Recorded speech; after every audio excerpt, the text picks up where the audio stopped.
I've seen them make really big strides in their writing and in their reading and in just, using an elevated vocabulary when they speak in class. We do lots of sharing and reporting during the class.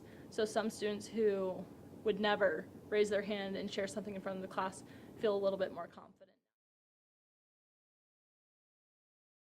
So I think one of the biggest challenges is what to do with long-term English language learners. A lot of my students were born in the United States or were born in the United States or went to kindergarten here, but because they speak another language at home, they've been tested, and after all these years, they can't reach a high enough level on the classification test to not be considered English language learners anymore. So the question is, how do I keep them motivated at the high school level when they're in English as a second language class? Some of my students have come to the United States more recently, but some of them have done all of their schooling in the United States. And so I think one of the biggest challenges is how to keep those students focused and motivating to keep developing more academic language even though they've been here for so long.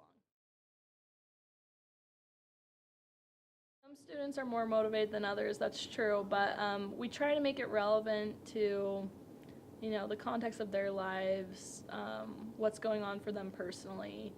We try to build relationships, talk about their friendships here at school, and I think that helps to, make something, like when you say, oh, you have to learn English, and they tell you, I've been here since kindergarten, they get a little bit discouraged. But if you just make it applicable to their lives, it helps.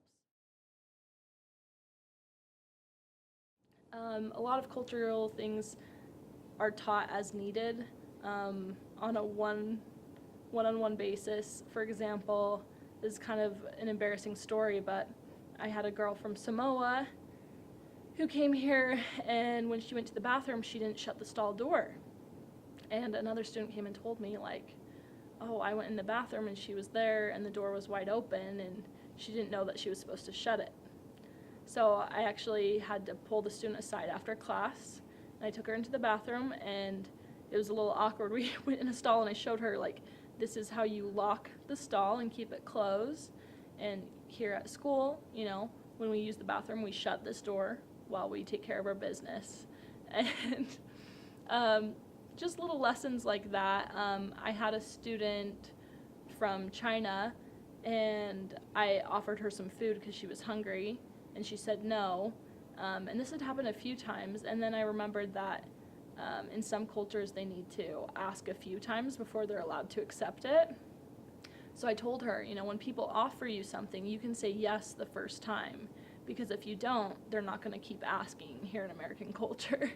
And so she was so relieved to learn that, and she was a lot more accepting of other people's generosity after that, because she knew that she was allowed to say yes the first time.